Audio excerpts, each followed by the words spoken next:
fórum para divulgar y discutir sobre nuestros derechos.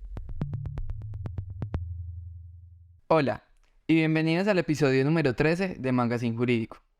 En esta ocasión, continuando con la serie de contenidos sobre el informe de la Comisión de la Verdad, abordaremos el capítulo Por una democracia sin violencia. En Colombia, el camino hacia la democracia ha sido uno manchado de sangre. Sangre de aquellos que han vivido esta lucha directa o indirectamente.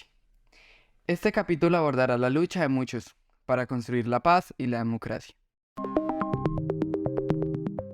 El conflicto armado dejó más de 9 millones de personas asesinadas, más de 100.000 que fueron sometidas a desaparición forzada. Muchas que no perdieron la vida, perdieron sus terrenos.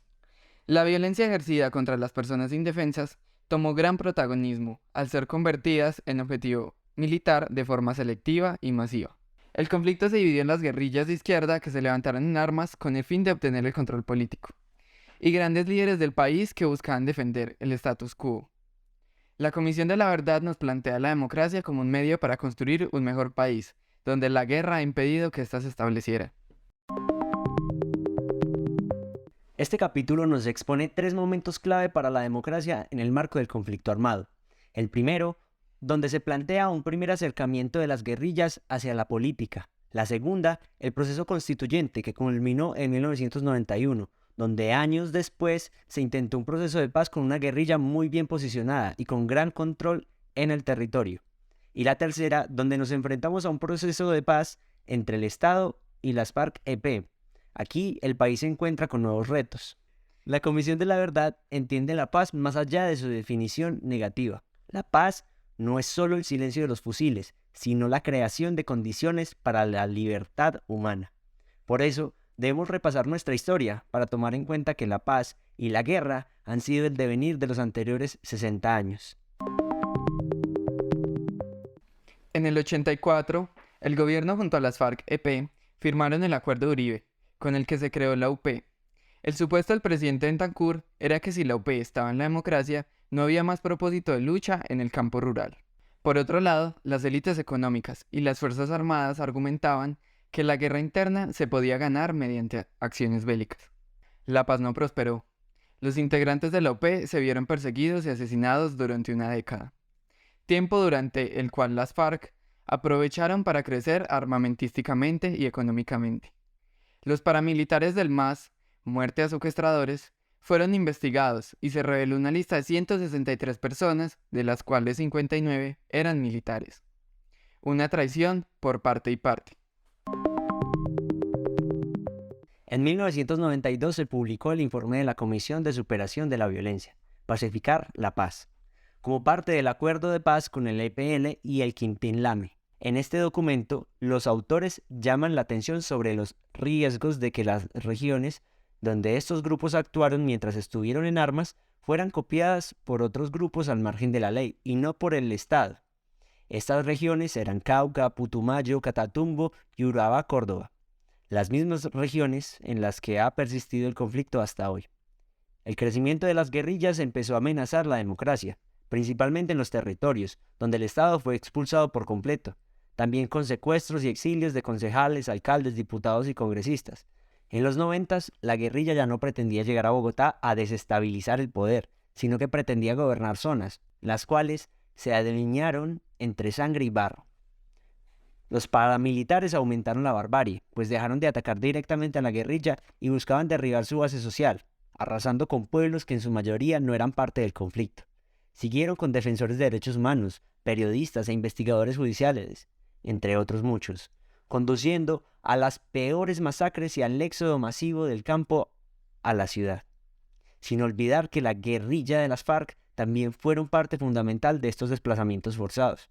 Estas dos fuerzas, en busca de poder, traspasaron poco a poco sus diferencias éticas. El Estado permitió esto por acción y omisión, ya que el capital político se invirtió en apoyar las AUC con el fin de acabar con un mal, provocando que los dos problemas en la nación crecieran. ¿Por qué las guerrillas no sellaban la paz cuando todo el país clamaba por esta? Los testimonios de dirigentes de las FARC otorgan varios indicios. La renta de la coca era tal que negaba acabar la guerra, ya que ésta sostenía la economía de ciertas regiones. También esta renta facilitaba los recursos bélicos que les daban herramientas para ganar la guerra. Segundo, los diálogos en el Caguán les demostraron que estaban alejados de la participación política. Tercero, con la Revolución Bolivariana de Venezuela veían otra posibilidad para ganar la guerra. Cuarto, esperaban construir un pseudoestado al sur del país. Y por último, pensaron que el paramilitarismo no los dejaría hacer paz. ¿Cómo terminó la guerra? En este punto se tenía al ejército como la mayor herramienta para lograr la paz, mediante intervenciones violentas. A raíz de esto se comenzó un discurso por parte del gobierno para estigmatizar a todas las personas que fueran en contra de esta política. Gracias a este mecanismo se justificaron graves hechos de violación de derechos humanos. De igual forma, los actos reprochables de la guerrilla le otorgaban respaldo a toda la violencia causada por la fuerza militar, dándole un patrocinio importante al presidente, se modifique la Constitución para que éste pueda ser reelegido. Aunque las Fuerzas Armadas para el 2008 se estaban llevando el éxito de la guerra, el descubrimiento de los asesinatos extrajudiciales por parte de miembros del ejército fue la cumbre de una estrategia retorcida que puso por encima los medios de los fines, pues fueron asesinados para sostener la mentira de que el enemigo se derrumbaba aniquilándolo, ya que cada guerrillero a sus ojos era mayor seguridad, donde el ejército era el héroe de esta historia. La paz. Juan Manuel Santos ganó en el 2010 la presidencia. Sus intenciones eran una negociación con las FARC y el ELN.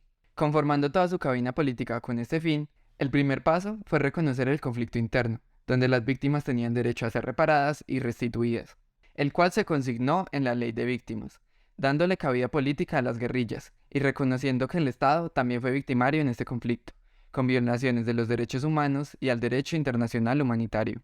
Sin embargo, el desenlace de la guerra nos deja un sabor amargo. El cese del conflicto trajo consigo males para nuestro largo historial de violencia, donde se usan las armas para quitarle voz a los líderes sociales, ya que son los representantes de las regiones vulnerables. Algo que también sucede con excombatientes, los cuales dejaron las armas y confiaron su protección al que antes fuese su enemigo, el Estado. La realidad es muy distinta a lo pactado. Han sido perseguidos y asesinados y obligados a esconderse. Por último, queremos dejar unas conclusiones. La primera, la Comisión nos dice que en el país la violencia que ha permeado nuestra democracia debe desaparecer. Esto mediante normas. A su vez, la Comisión recomienda realizar un mantenimiento a las instituciones que han sido manchadas por un pasado violento y corrupto, donde el pluralismo, la transparencia y la libertad sean el estandarte. Sin embargo, por nuestra parte consideramos que si bien las normas ayudan a dar un orden y límites a las actuaciones del Estado, así como imperativos de protección a los habitantes del territorio, esto dista de una realidad donde ni la ley ni el Estado llegan a los sectores vulnerables que han sido históricamente olvidados. Celebramos las intenciones de proteger a las personas en el territorio y garantizar la vida de los olvidados, pero para esto se requiere de una mayor voluntad de todos. De nada sirve la búsqueda de la paz por un sector de la sociedad cuando otras partes no lo promueven. La aplicación de los acuerdos está basada en la justicia social, para la protección de zonas del territorio olvidadas históricamente por el Estado. Cuando los que vivimos en las urbes dejamos de lado la aplicación de los acuerdos, sobre todo en las zonas alejadas, se compromete en gran medida el fin del acuerdo y el mantenimiento de la paz.